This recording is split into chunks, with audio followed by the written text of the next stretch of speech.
Bueno, hola a todos, bienvenidos. Se siguen sumando algunos compañeros, colegas. Qué bueno recibirlos acá en otro evento de la SPR Argentina. Es un placer enorme, así que de parte de todos nosotros le damos la bienvenida. Muchas gracias a Leo por acompañarnos hoy. Ya en un ratito, ya casi que te cedo la palabra. Este, Antes de arrancar, les quería contar a todos que, bueno, que ya estamos muy cerca del evento anual de la SPR, que es la conferencia internacional que este año se va a estar haciendo en Ottawa, en Canadá, el mes que viene. Así que invitarlos a todos a que se acerquen a nuestras redes sociales oficiales para seguir el evento. Todavía se pueden inscribir, siguen abiertas las inscripciones para participar tanto presencial como virtualmente, que es un poco más accesible para nosotros desde Latinoamérica, pero sin duda acercarles la invitación a que puedan seguirnos por las redes para, bueno, para ir viendo cómo se va desarrollando el evento. Este, Ahora sí, sin mucho más, hoy tenemos el grato placer de contar con Leo Casari. Él nos va a traer una charla que se llama Mi primer paper, cómo publicar los resultados de una investigación. Una charla muy necesaria para muchos de los que estamos haciendo una carrera joven en investigación, así que sin duda, Leo, muchísimas gracias por estar acá. Leo nos va a habilitar un espacio de preguntas y respuestas al final de su presentación, así que bueno, si tienen cualquier duda, la pueden ir dejando en el chat y la retomamos al final, o si no, al final pueden prender su micrófono y hablar directamente con él. Así que sin mucho más, Leo, todo tuyo. Gracias. Bueno, gracias Juan, Manu, Facu por toda la logística y por ceder el espacio para la charla. Así que bueno, me gustaría empezar directamente con la presentación y ya les voy contando un poco sobre mí y a qué me dedico. Em, Como les contaba recién, el título que elegimos fue Mi primer paper, cómo publicar los resultados de una investigación, porque la idea es acercar a las personas a este mundo de la difusión de resultados y, y conocer cuáles son los primeros pasos que se dan para dar a conocer los resultados. Me presento así brevemente, así les cuento a qué me dedico.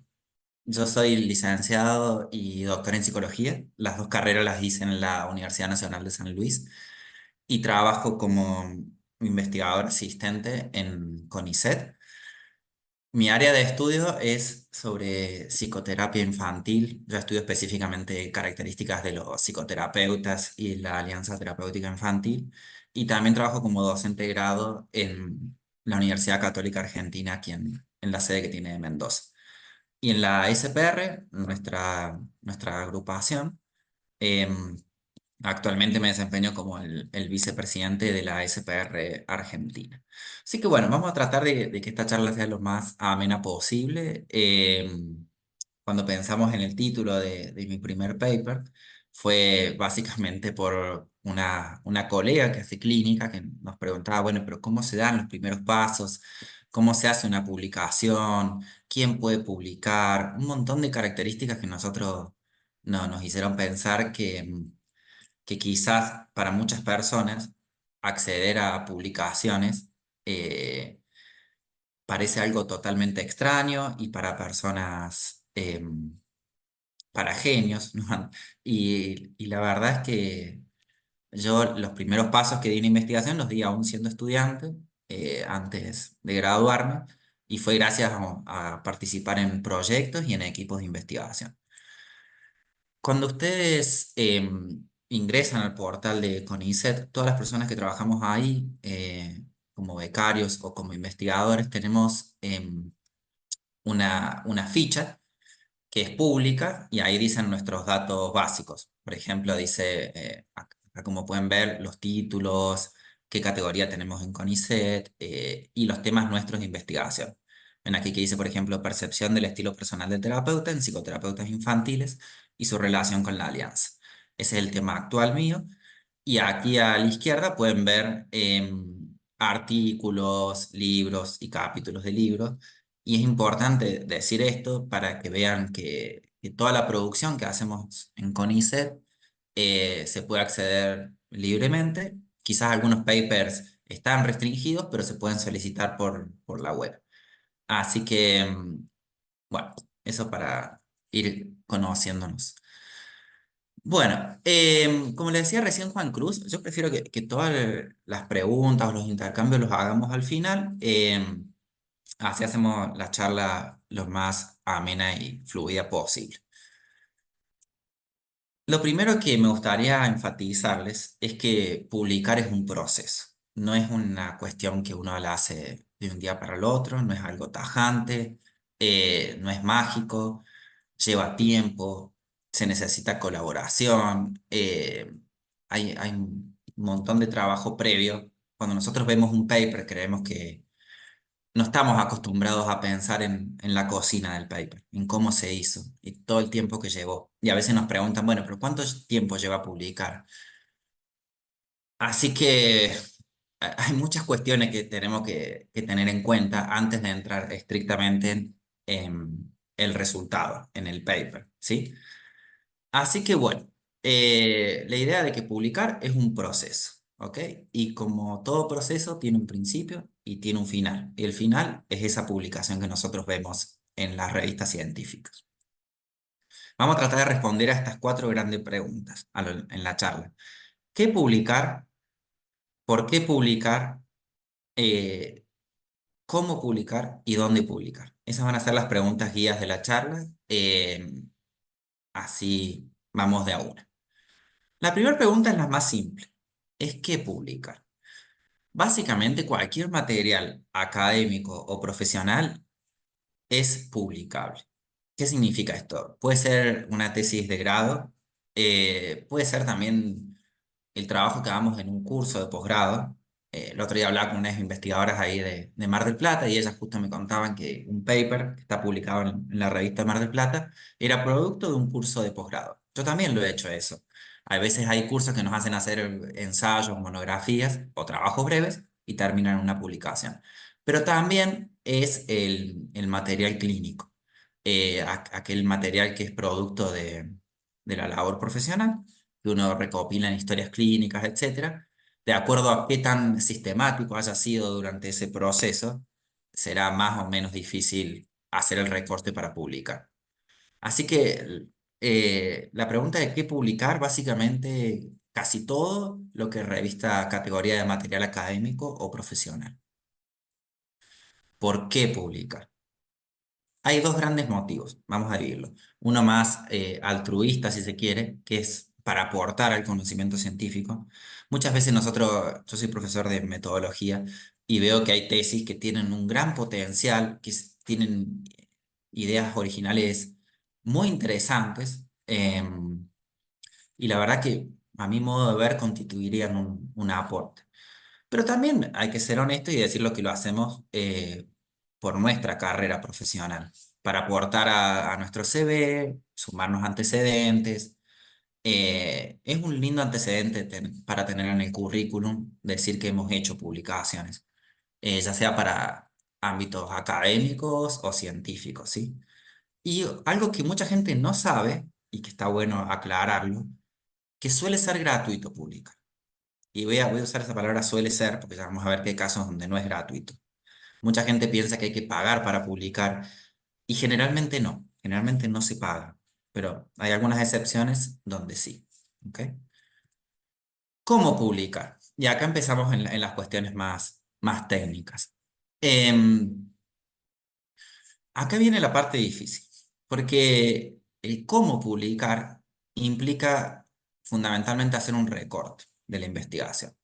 Implica que una tesis que tenga, por ejemplo, 80 páginas, 100, 150, dependiendo qué tan obsesivos hayan sido con sus trabajos finales. Yo siempre les digo a los estudiantes que una tesis tiene que ser algo específico, breve, actualizado. No tiene que ser un compendio sobre todo lo que sabemos acerca de un concepto. Es mucho mejor que prime la actualización que la cantidad de texto, ¿no? Entonces, suponiendo que una tesis tenga 70, 80 páginas, para ser así lo más breve posible, un paper tiene alrededor de 20, 30 hojas. Entonces, sí o sí necesitamos hacer un recorte de la información para hacer esta publicación.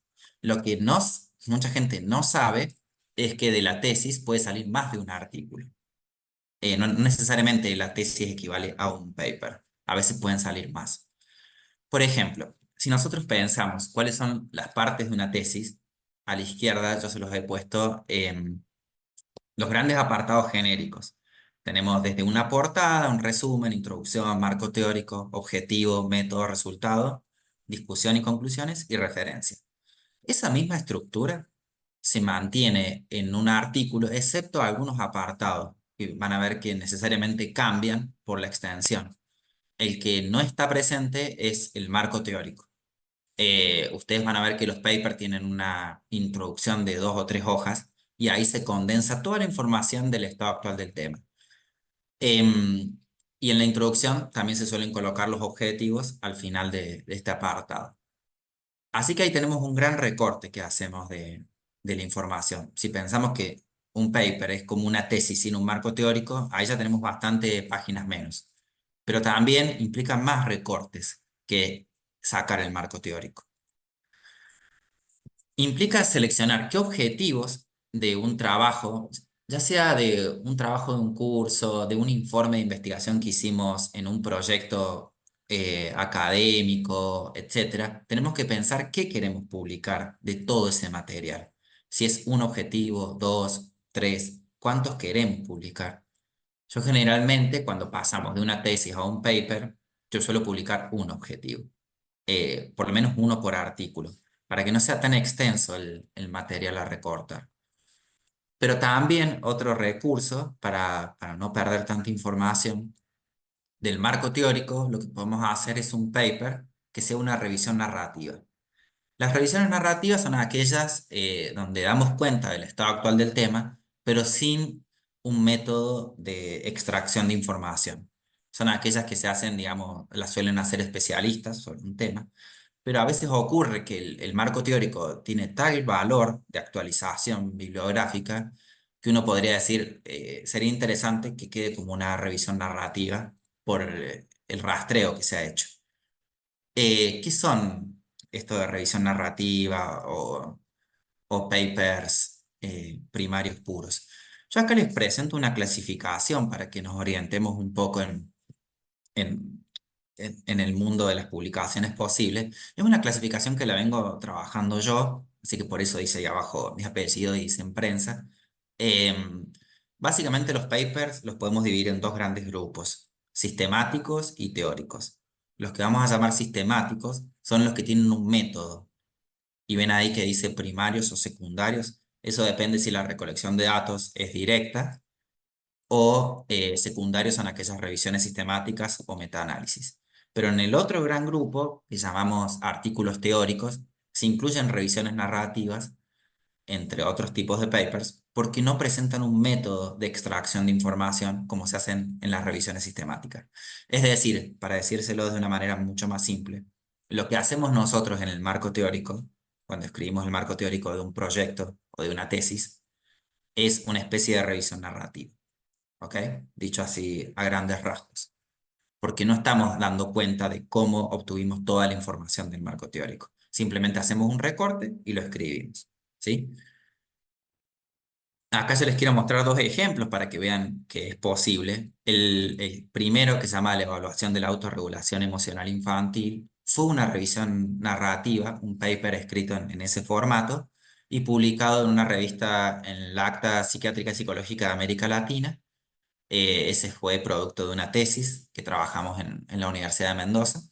Y el segundo, lo ven que dice programa de relajación, meditación y mindfulness aplicado en voluntarios de una ONG. Esto fue un trabajo final de máster que yo estuve colaborando y se publicó en una revista que se llama Eureka, Revista Científica de Psicología, que es de la Universidad Católica de Paraguay. En los dos casos hablamos de revistas gratuitas, ¿sí? Y de revistas de acceso abierto, es decir, los artículos se pueden descargar libremente. Me interesa que vayan viendo los nombres de esta revista porque cuando hablemos de esto del primer paper, tenemos que pensar una revista que sea accesible para un primer paper, para empezar a incursionar en este mundo. Y ahora viene la otra pregunta, que es la más difícil de todas. ¿Dónde publicar? Acá es cuando se complica todo. Porque acá entramos en un mundo, ¿no? Hay muchísimas revistas dando vueltas ahí y muchas veces nosotros no sabemos, existe, ven la imagen a la izquierda que dice Publish Here, esas se las llaman Predatory Journals, o sea, en lo que sería revistas depredadoras, se las llaman en la tradición anglosajona. ¿Por qué se las llama así? Porque son revistas que contactan directamente a los autores y les ofrecen publicar. Y les dicen, hemos leído su trabajo en el Congreso tal, o hemos leído su trabajo en tal base de datos. A veces las tesis quedan indizadas a Google Académico por las bibliotecas de las universidades, y de golpe les llega un correo electrónico de una revista X, no hace falta decir nombres, donde lo invitan a publicar. Y uno dice, qué interesante que se están fijando en mí, se siente importante. La verdad es que no son importantes, solo es parte de un algoritmo que les escribe. Y la trampita de todo esto es que tarde o temprano van a tener que pagar para publicar ahí.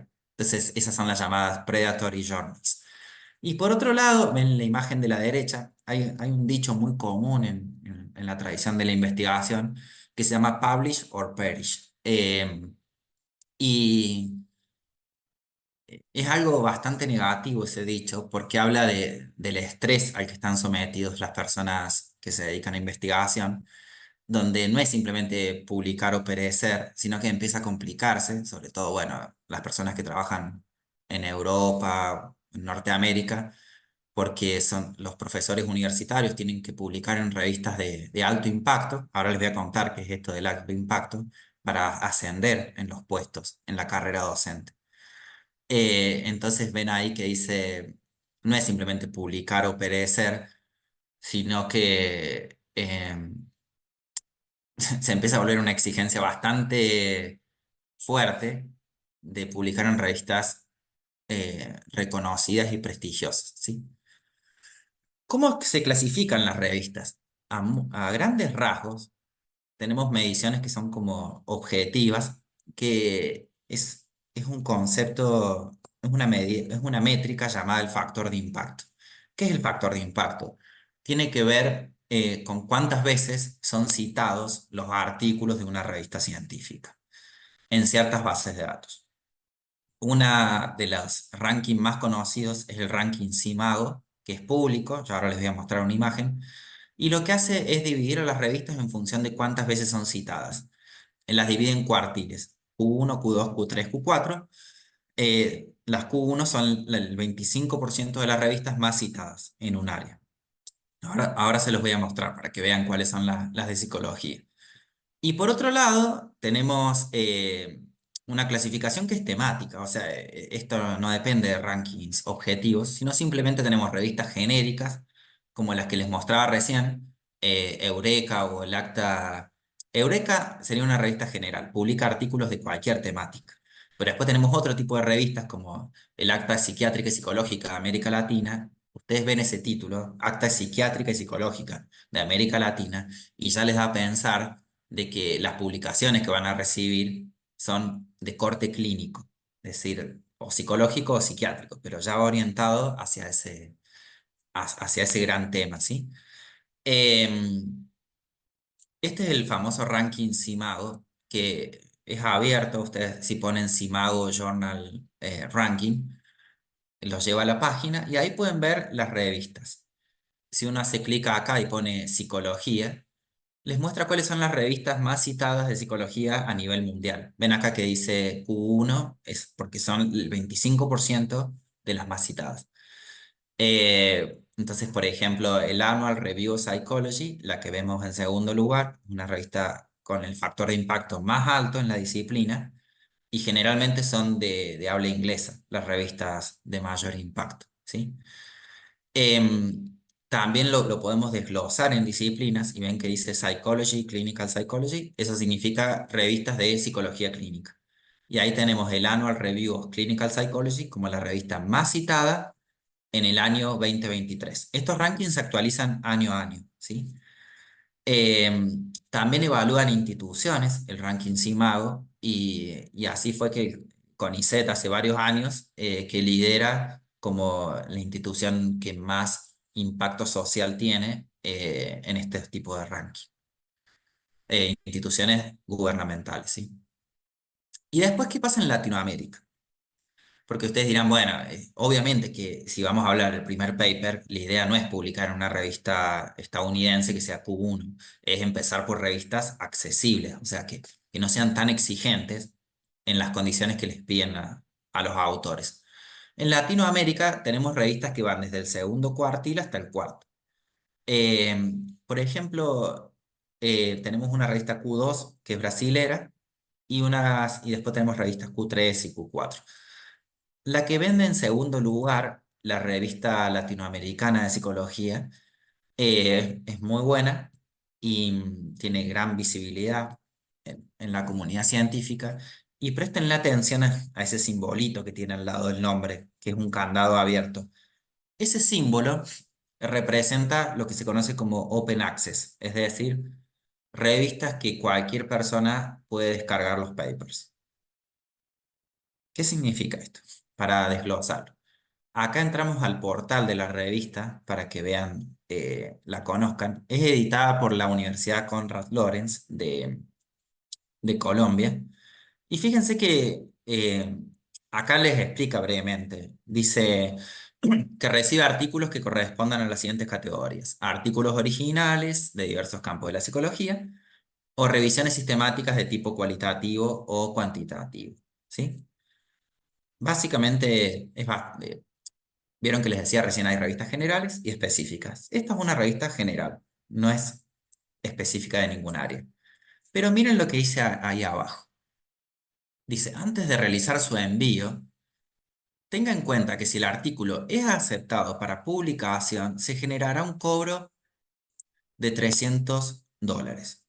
Es decir, que la persona para publicar en esta revista, en caso de que le acepten la publicación, va a tener que pagar $300. Entonces, tengan mucho cuidado cuando estas revistas que a veces se llaman Open Access, de acceso abierto, ustedes se van a preguntar, pero qué lindo, son de acceso abierto, pero ¿saben quién paga el acceso abierto? Los mismos autores de los artículos. Entonces, es un sistema donde las revistas se terminan beneficiando de, del trabajo de autores, ¿sí? Entonces, por eso nosotros muchas veces tratamos de evitar este tipo de revistas, porque no nos interesa pagar y engrosar, digamos, las arcas de revistas internacionales, ¿no? Entonces las evitamos.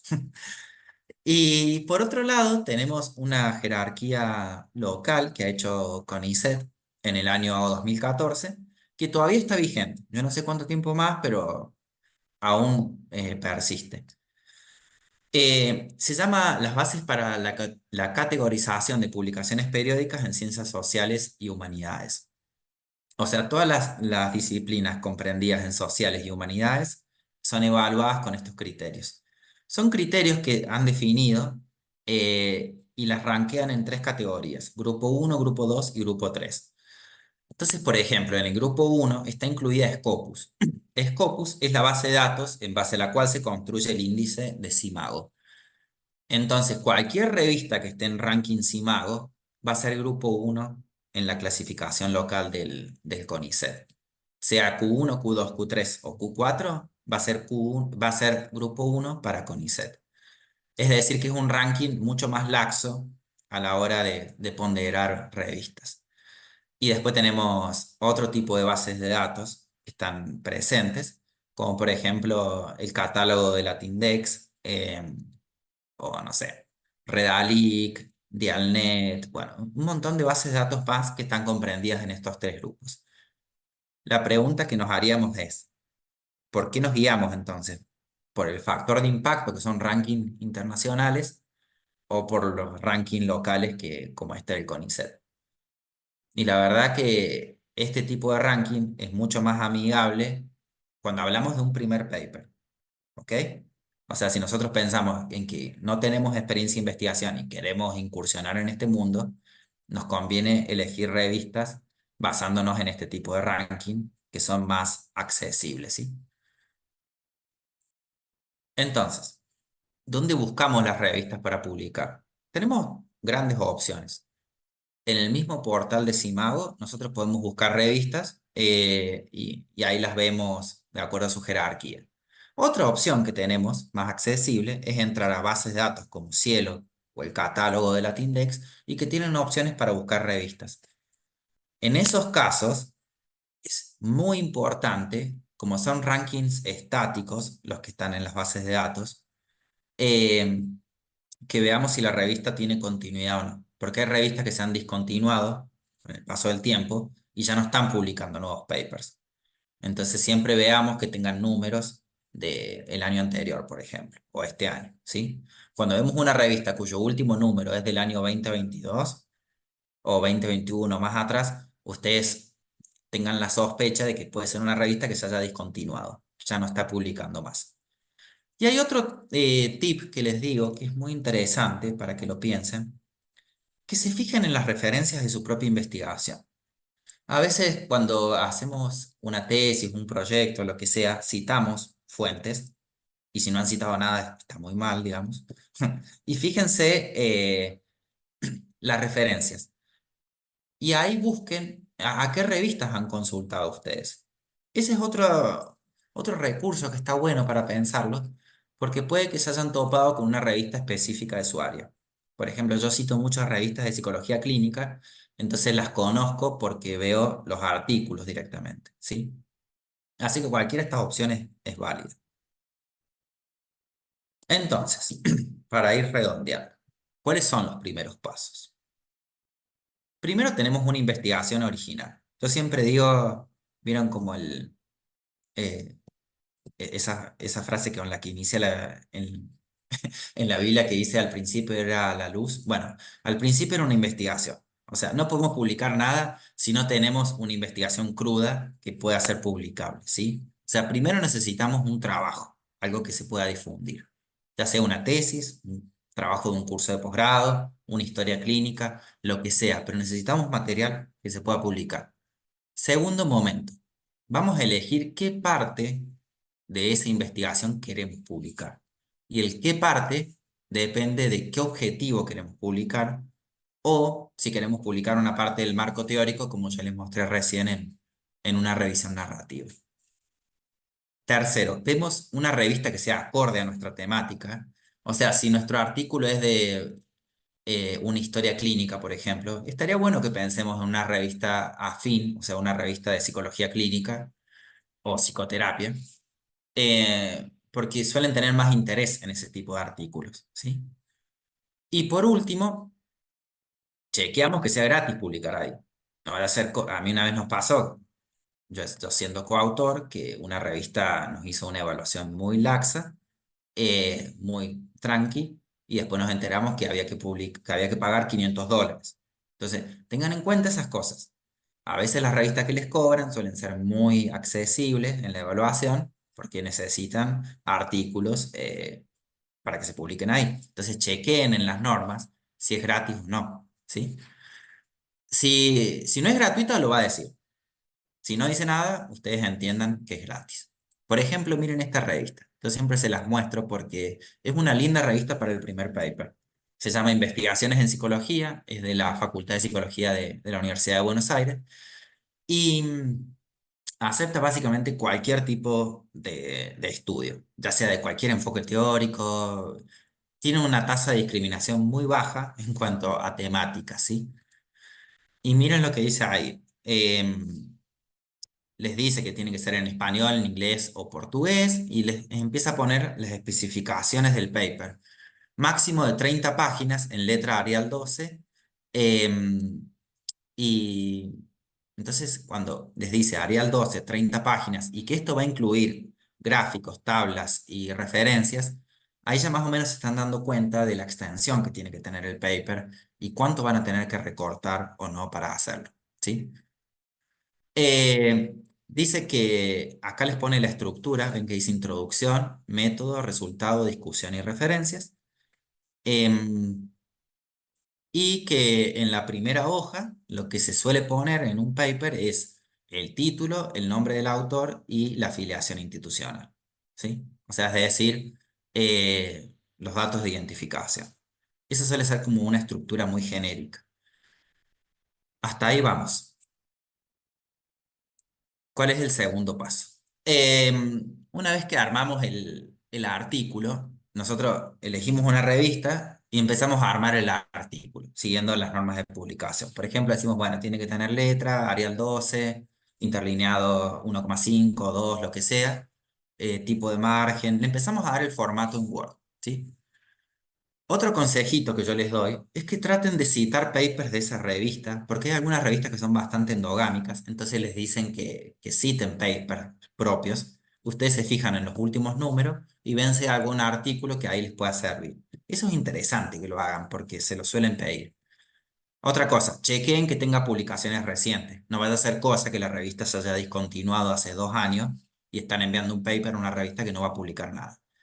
Y lo que yo suelo hacer cuando tengo dudas de una revista, yo le escribo al editor, van a ver que hay un correo de contacto y le dicen que quieren publicar un artículo ahí en su revista y que el título sería tal y querían saber si es pertinente.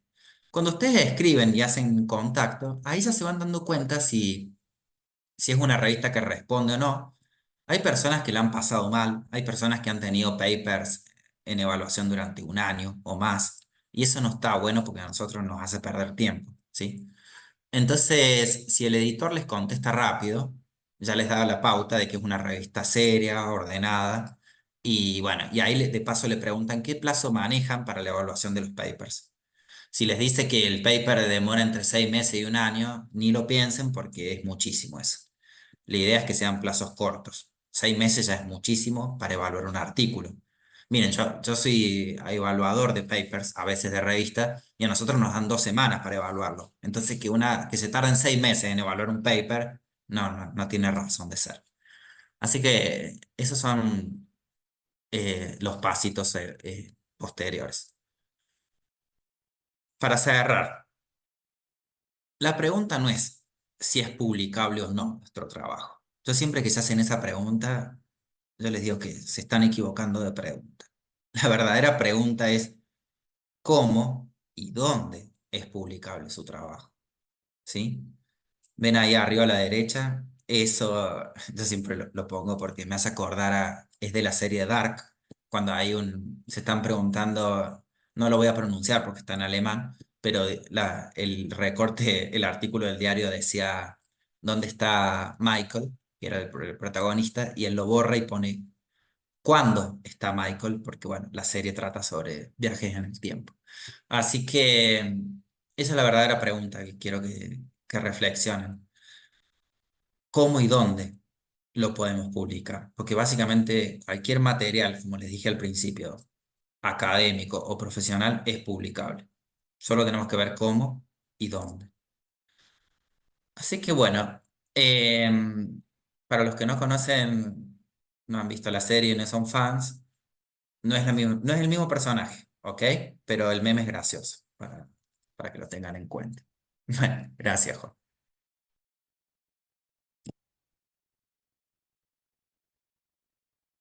Muchísimas gracias, Leo, por tu presentación. Impecables los memes, qué decirte. Y también qué bueno el consejo también para empezar por estas revistas más accesibles y no ir directamente a estas Q1, que suele ser frustrante en todo el proceso, y ir con un primer paper, con los primeros trabajos y encontrarse con estos criterios, estas normas, estos tiempos de espera, buenísimo los tiempos de espera. Así que sin duda, Leo, una charla muy, muy necesaria. Así que gracias. Dejamos abierto el espacio para preguntas. Si alguien tiene alguna pregunta, algún comentario que nos quieran hacer. Hola Leo, ¿cómo andás? Yo tengo una pregunta. Primero que nada, muy buena la presentación. Es más una curiosidad, pero en esto del CISMA, creo que dijiste, ¿cuál es la revista argentina en psicología que está más alto? Va, si tenés idea o si aparece alguna. En el ranking CIMADO, decís, ¿no? Sí, sí. Sí, hay dos revistas argentinas. Interdisciplinaria, que le edita el CISME del CONICET, y la otra es la revista argentina de Ciencias del Comportamiento, que le edita la Asociación Argentina de Ciencias del Comportamiento. No me acuerdo en qué ranking están, pero creo que son si mal no recuerdo, creo que las dos son Q3. Esas son las mejorcitas que tenemos de Argentina.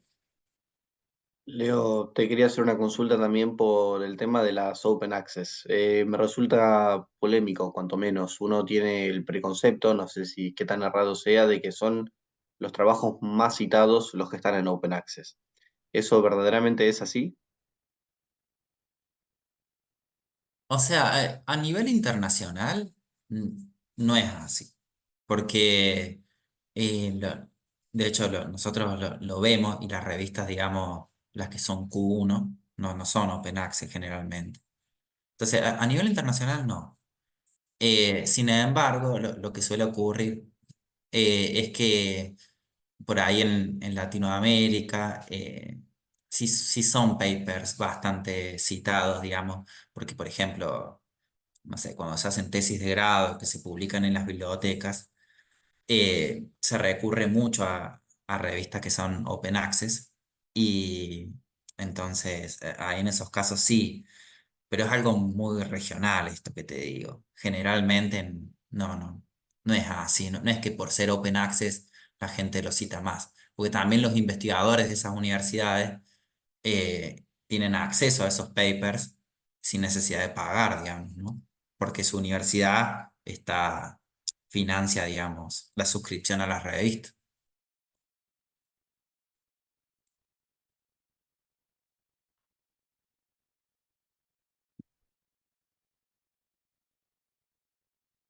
Ah, Yo tengo una pregunta, Leo. Primero que Mm. nada, excelente selección de memes. Y después quería preguntarte, varias veces escuché, me dijeron que uno podía mandar un artículo a una revista y te lo revisaban sin cobrarte. Vos habías nombrado que si te lo aceptaban, ahí te cobraban. ¿Esto es válido como para tener un feedback a ver si uno escribió bien el artículo o no? Porque varias veces me dijeron así como si fuese una especie de estrategia, pero no sé qué tan válido puede hacer esto. No, o sea, para mí no, porque, o sea, yo entiendo lo que voy a decir, es como que uno dice pide una revisión gratuita, pero no. Eh, Porque yo, por ejemplo, las experiencias que he tenido de las revistas que son así pagas, es que la evaluación es muy lax. A mí me pasa eso. Bueno, no quiero dar nombres porque, bueno, después esto queda grabado, pero he visto revistas que hacen evaluaciones muy laxas y uno se ilusiona porque dice, qué bien que está mi artículo. La verdad que está impecable. Sí, me lo revisaron pares, todo. Y de golpe se encuentra con esta realidad de que te están cobrando y no sé, a mí no me parece una buena estrategia. Las revistas, digamos, eh, sí me ha pasado donde, ¿qué suele ocurrir? Que para que sea el artículo Open Access en algunas revistas, le piden al autor que lo pague, pero nosotros podemos decir que no. O sea, nosotros como autores podemos decir, no, yo no quiero que sea Open Access y, y el artículo queda ahí disponible, o sea, queda bajo suscripción y en esos casos sí está bueno. Eso lo he visto yo con algunas revistas de Europa que hacen ese sistema y te ofrecen, si lo querés dejar Open Access, y nosotros terminamos diciendo todos que no, porque, bueno, no dan los números en Latinoamérica, pero eh, bueno, en esos casos yo te diría que sí, que está bueno, pero como estrategia me parece como medio, no sé, habría que ponderar si vale la pena esperar tanto tiempo a que te hagan esa evaluación para después publicarlo en otro lado, porque después el paper se empieza a desactualizar, ¿entendés? Eh, Así que sí, no te diré. Y a mi entender también puede pasar que las revistas tengan distintos criterios eh, de edición. Por ahí hay como de que si vos vas mandando tu paper a distintas revisiones, como que se va transformando tanto que termina como una publicación completamente distinta. Pero Claro. como nota al margen hay un comentario también de Paula, una pregunta interesantísima. Si se requiere tener una afiliación institucional para publicar o puede ser un investigador independiente. En algunas revistas, generalmente sí se requiere una afiliación institucional, generalmente sí. Pero algunas revistas permiten que las personas no tengan filiación, que no estén trabajando en una institución. eh, y uno lo puede poner a eso, puede poner hasta un domicilio particular, digamos. Así que sí, en algunos casos se permite, eso no hay problema. De todos modos, siempre es aconsejable que estar vinculado a una institución a la hora de hacer la publicación, eh, porque brinda cierta respaldo. Yo me acuerdo una vez en un curso, me dijeron una frase que me quedó grabada. Me dijeron, se investiga en equipo y se investiga en instituciones. Esas dos cosas nos van a allanar el camino. Si no, a veces nada, se puede hacer solo, pero es más difícil a mi modo de ver. Leo, te hago una consulta en base a esto. ¿Qué pasa, por ejemplo, para los clínicos? Que el trabajo clínico suele ser mucho más aislado y no necesariamente dependiente de un centro o de una institución. Eh, ¿Qué pasa con la parte, con la clínica privada? ¿Qué chance tiene la clínica privada de decir, tengo un trabajo, tengo un estudio de caso, algo que sin duda es publicable? ¿Cómo hago para hacer ese caminito y llegar a esa opción? Claro, se puede hacer, digamos, hay un paper muy lindo que se llama Cómo escribir y publicar un caso clínico, que lo escribe un investigador de Chile que es de apellido Vega, no me acuerdo, nunca me acuerdo el nombre de pila, pero es del año 2015. Hasta con esa info ya lo podemos googlear. Se llama Cómo escribir y publicar un caso clínico. Y está muy bueno ese paper porque es, eh, es un clínico que le habla a clínicos. Entonces usa su mismo lenguaje, le da un montón de recomendaciones, etcétera. Se puede hacer, digamos, en esos casos, y hay revistas, sí, sí, sí cuenta con una revista propia. Ahí ahora después le contamos a Jesús, que es muy exigente. Así que, ¿qué te iba a decir? Se puede, digamos, publicar como persona independiente, em, y uno puede terminar poniendo la dirección de su consultorio como domicilio. Se puede hacer, si la revista permite que no haya una universidad o centro asistencial. Sí se puede, pero yo en ese caso, supongamos, no sé, una persona que hace clínica y quiere publicar un caso clínico, estaría bueno que lo haga con alguien más. O sea, que haya un coautor, una coautora. Porque si no, una persona que vea el material también, una segunda opinión sobre lo que se está publicando y que le diga qué puede estar faltando, qué se puede complementar. Yo nunca le aconsejo a nadie que publique solo. Me parece una tarea que siempre se necesita una segunda opinión para publicar. Así que estaría bueno que ese clínico, esa clínica, esa persona trabaje con alguien con algún colega que tenga afinidad por lo menos, ¿no? Y eso que decía Jesús, Jesús era el nombre, ¿no? Creo. Sí, la SPR tiene una revista propia que se llama Psychotherapy Research. Es muy exigente la revista, es Q1. Y yo he publicado ahí con gente acá de Argentina y ha sido gratuito. También nos ofrecieron esa posibilidad de dejarlo abierto si pagamos y dijimos que no.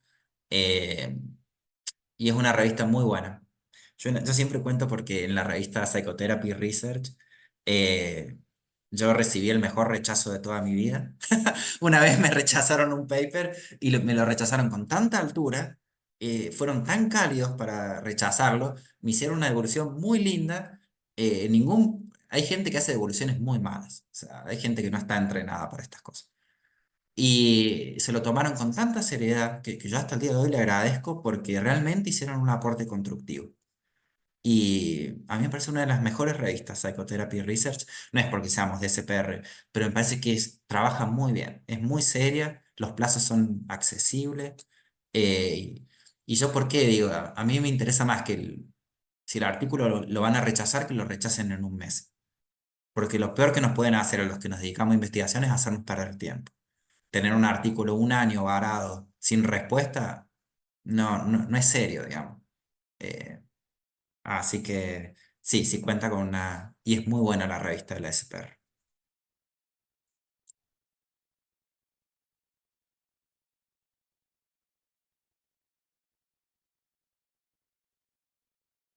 Yo quería hacer una pregunta, pero sobre tu propia experiencia. ¿Cómo fue la primera vez que publicaste? O sea, que me estaba acordando y fue un trabajo de un curso de, que nos ofrecían que si aprobábamos el curso, lo publicaban en una revista local de la universidad. Eh, y fue ese ensayo que yo hice, que nos lo publicaban, pero la revista ya no se edita más, o sea, se discontinuó con el tiempo. Y después tuve otra experiencia por participar de un proyecto de investigación, la directora publicó el paper en una revista local que se llama, que todavía esta sí existe, se llama Fundamentos en Humanidades, es de San Luis, de la Universidad Nacional de San Luis. Y, y nada, fue una linda experiencia, digamos. Pero bueno, Nahuel, yo lo veo hoy en retrospectiva, eso fue en el año 2009 y yo no puedo creer lo que hice. O sea, que haya participado en eso, porque lo veo en retrospectiva y digo, la verdad que, nada, cuánto tenía que aprender. O sea, lo miro y me avergüenza, pero bueno, también soy, no sé, no me voy a condenar por lo que yo hice en quinto, sexto año, cuando estaba siendo estudiante universitario, ¿no? Estamos todos aprendiendo, se supone.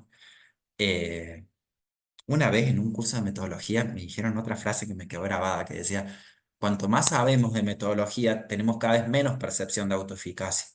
O sea, nos hacemos cada vez más conscientes de todas las limitaciones que tiene lo que hacemos.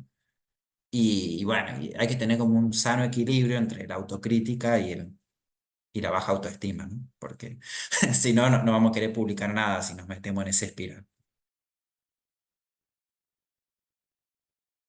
No, eso que pregunta Pablo, lo estoy leyendo, si se puede publicar un mismo artículo se puede postular, no se puede, porque, bueno, lamentablemente hay gente que lo hace, vamos a ser sinceros, que manda el paper a dos revistas eh, y esperan a ver cuál se los aprueba primero.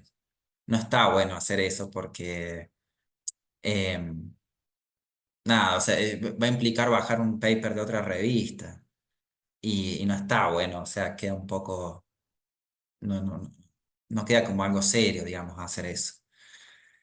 A mí una vez me pasó que yo había mandado un artículo a una revista y era una tesis de grado de una alumna, la alumna iba primero, y nunca nos contestaron. Pasó un año y algo, escribíamos, no contestaban, y al año y medio aparecieron diciéndonos que el paper ya estaba listo, que iba a salir. Y nosotros, como no nos respondieron más, lo mandamos a otra revista. Así que tuvimos que pedirle que lo bajen. Decirle, no, mire, lo lamento, pero como ustedes no respondieron, lo enviamos a otra revista y ya está en evaluación, ya estaba aceptado, creo, no me acuerdo. Entonces no está bueno, o sea, no queda bien hacer una cosa así.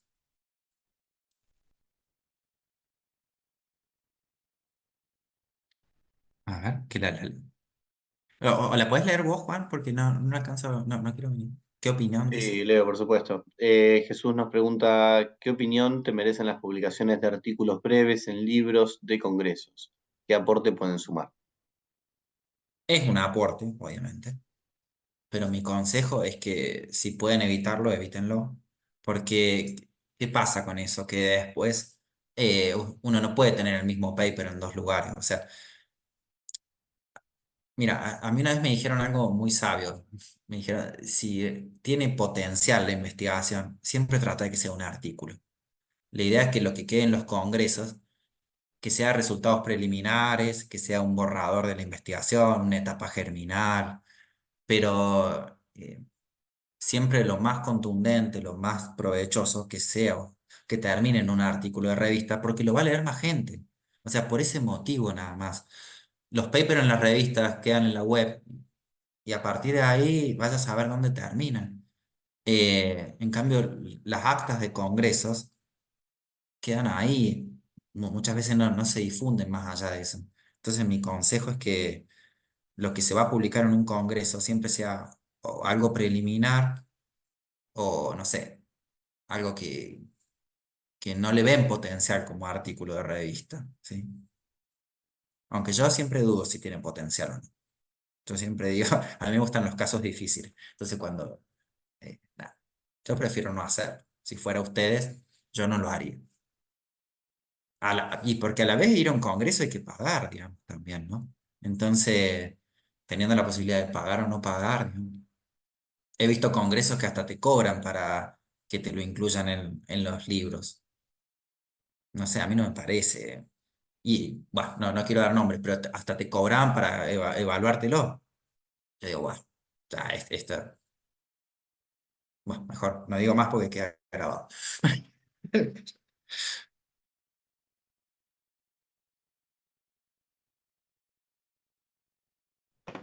Leo, ¿te puedo hacer otra pregunta? Sí, obvio. En relación al tema de los derechos de autor, un artículo que suben, por ejemplo, en lugares como ResearchGate, ¿es el mismo? Entiendo que no. ¿Es el mismo que se publica en las revistas, una vez ya publicados, o es una versión anterior, digamos? Suele ser el mismo, si la revista, digamos, es de acceso abierto, y a veces hasta se actualiza solo. O sea, en ResearchGate, los investigadores se crean su perfil y muchas veces se lo trae solo. O sea, por ejemplo, te aparece de golpe un artículo en tu perfil y vos simplemente lo tenés que aceptar o no. Otras veces la carga es manual, que imagino que por ahí viene la pregunta tuya. Em, en teoría es el mismo. Pasa que ResearchGate no cuenta como una publicación de revista, es un portal de divulgación. Entonces lo que esté ahí es como publicarlo en una red social, nada más que una red social de investigadores. Es un lindo recurso para los que no lo conocen para buscar papers, porque muchas veces ahí los investigadores suben investigaciones o pueden ver el perfil de cada investigador y todo lo que ha investigado en relación al tema. Es un lindo recurso ResearchGate para los que no lo conocen. Yo tengo una pregunta, Leo, porque publiqué un artículo hace no mucho tiempo como primer autor y me pasó esto de que empezaron a contactarse revistas, ¿cómo le dijiste vos? Predatory Journals. Sí, exacto. Y se me llenó el spam, básicamente, de ese tipo de cosas. Y me pareció muy loco, nunca lo hablé con nadie, y justo que lo mencionaste ahora en esta charla, me imagino ya debes tener la casilla explotada con ese tipo de cosas, porque solamente un artículo publiqué y me empezó como a caer un montón. Sí, o sea, y lo loco es que te hacen sentir importante, porque te dicen, hemos leído su paper, creemos que es una contribución valiosa, bla, bla, bla. Yo digo, mira vos, yo la primera vez que lo vi, viste, dije, pero no, son terribles. Y han hecho hasta listados. También te puede pasar en los congresos, ¿eh? Yo he visto que cuando revisan las actas de congreso y te escriben por eso. Yo he ido al congreso de la SIP, de la Sociedad Interamericana de Psicología, y a partir de ahí nos ha llegado. Y el encabezado está muy bueno porque dice, hemos leído su artículo, nos parece una contribución valiosísima para nuestra revista, y uno cree que es un mail personalizado, pero no es nada personalizado.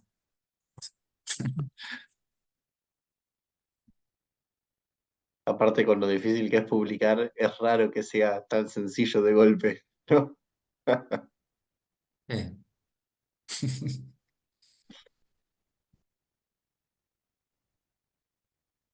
Una cosa que les quería contar, una anécdota, que una vez nosotros en el CONICET vieron eso que les mostraba en la segunda diapositiva, tenemos un sistema que se llama el CIGEVA, que los que están en la universidad lo conocen, porque yo creo que después de las normas APA, lo que más odian es el CIGEVA, y yo voto primero por el CIGEVA, digamos.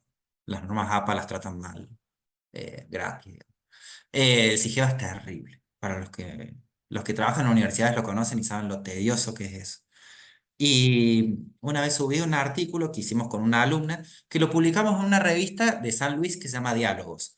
La revista esta publica sobre todo tesis. Hay revistas que se han hecho para publicar tesis. Entonces le dan la posibilidad a los estudiantes de que publiquen su tesis ahí, bla, bla, bla. La revista esta ni siquiera estaba en el grupo 3 del CONICET, porque ni siquiera estaba en Latindex, en el catálogo. Bueno, la cuestión es que por subirlo al SIGEVA nuestro, al CONICET, adquiere mucha visibilidad. El CONICET, nuestros portales están asociados a diferentes, digamos, portales de búsqueda. Y un día me llega un informe que dice, que me llegó un correo del CONICET diciéndome que me felicitaban porque un paper mío era uno de los 10 más citados de CONICET en el último año. Yo dije, qué bien, dije, obvio me sentí re contento, digo, qué linda anécdota. A ver cuál es, viste, yo especulando que podía haber sido tal cual. La cosa que era este paper que estaba publicado en la revista Diálogos de San Luis, que era la experiencia de una tesista que no tenía nada que ver con lo mío, que era un paper muy flojo de papeles, metodológicamente hablando, pero vieron como yo les dije que no se trata del qué, sino del dónde, publicar. Y resulta que, bueno, tuvo mucha visibilidad por el tema que tenía. Y bueno, y obviamente que la alumna, la tesista, se puso súper contenta con la noticia. Yo también. Dije, bueno, la idea es que esto aporte. Mi orgullo, bueno, va por otro carril, ¿no? Pero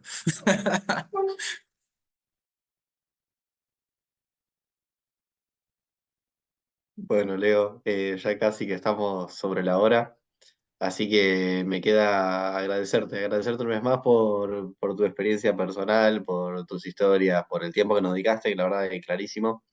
Ahí también hay algunos comentarios de agradecimiento y felicitaciones en el chat.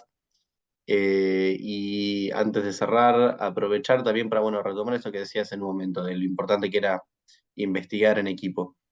Y creo que ese es un poco también el espíritu de lo que es la SPR Argentina, ¿sí? O tratar de ofrecer ese espacio en nuestro país donde el trabajo suele estar mucho más fragmentado y sin conocer a equipos que tenemos cercanos. Así que bueno, invitarlos nuevamente a que se acerquen a nuestras redes. Ahí van a encontrar todos los canales de acceso y de comunicación para mandarnos un mail, para hacernos una consulta.